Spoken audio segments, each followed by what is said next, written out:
Hi friends, இப்போ நான் எங்கே போயிட்டுருக்கேன்னு பார்த்தீங்கன்னா, இந்த எங்கள் ஊரில் வந்து மரச்சினி கிழங்குன்னு சொல்லுவாங்க. உங்கள் ஊர்லலாம் என்ன சொல்லுவாங்கன்னு தெரில. மரச்சினி கிழங்கு வந்து சின்ன சின்ன துண்டாக வெட்டி நாங்கள் வெயிலில் காய வச்சுருந்தோம். அதை தான் பார்க்க போயிட்டுருக்கேன். ஏன்னா குவாலி எல்லாம் கிண்டும், சில ஏதாவது காக்கா எல்லாம் தூக்கிட்டு போயிடும். அதான் காய வச்சதை பார்க்க போயிட்டுருக்கேன். வாங்க, காய்தா எப்படி இருக்குன்னு சொல்லி வாங்க பார்க்கலாம். உங்களுக்கு காமிச்சு தரேன் வீடியோவில். நான் சொன்னேன்ல ஃப்ரெண்ட்ஸ், இதுதான் ஃப்ரெண்ட்ஸ் அந்த மரச்சினி கிழங்கு. நாங்கள் அழகாக பா எல்லாம் விரித்து அதுக்கு மேலே துண்டு விரித்து அதை காய வச்சுருக்கோம். பார்த்தா உங்களுக்கு தெரியும், இதுதான் மரச்சினி கிழங்கு. உங்கள் ஊரில் எல்லாம் இதுக்கு பேர் என்னன்னு சொல்லி மறக்காமல் சொல்லுங்கள். இது எதுக்கு காய வச்சுருக்குன்னா, இதை காய வச்சு நல்லா நுணர்ந்ததும் ஒரு டப்பாயில் சேவ் பண்ணி வச்சுட்டு நமக்கு கிழங்கு அவிக்க நேரம் எல்லாம் இதை எடுத்து போட்டு அவிச்சா போதும்.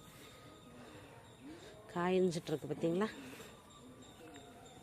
இதுக்கு அடிக்கடி வந்து பார்க்குறேன் பார்த்தீங்கன்னா, சில குவாலியாக கிண்டி போட்டுரும், சில நாயை தூக்கிட்டு போவோம், காக்கா குருவி எல்லாம் தூக்கிட்டு போவோம். அதுக்கு சிலவங்க யாராவது வாரிட்டும் போயிடுவாங்க. அதுக்கு தான் அடிக்கடி வந்து பார்க்குறது, காயுதா காயலையான்னு பார்க்குறது. நல்லா வெயில் அடிக்குது, எப்படியும் காஞ்சிரும். இன்னும் ஒரு நாளையில் காய்மான்னு தெரில. நேற்றுக்கே ஃபுல்லும் மழை, இன்றைக்கி நான் காலையில் வெயில் அடிக்குது. காலையில் வெயில் கொண்டு வச்சிருக்கு, பார்ப்போம் காயுதா காயலையான்னு. காய்ச்சி முடிச்ச பிறகு அது எப்படி இருக்குன்னு சொல்லி நான் உங்களுக்கு காமிச்சு தரேன், ஓகேவா. இப்போ நான் நடந்து வீட்டுக்கு போயிட்டுருக்கேன்.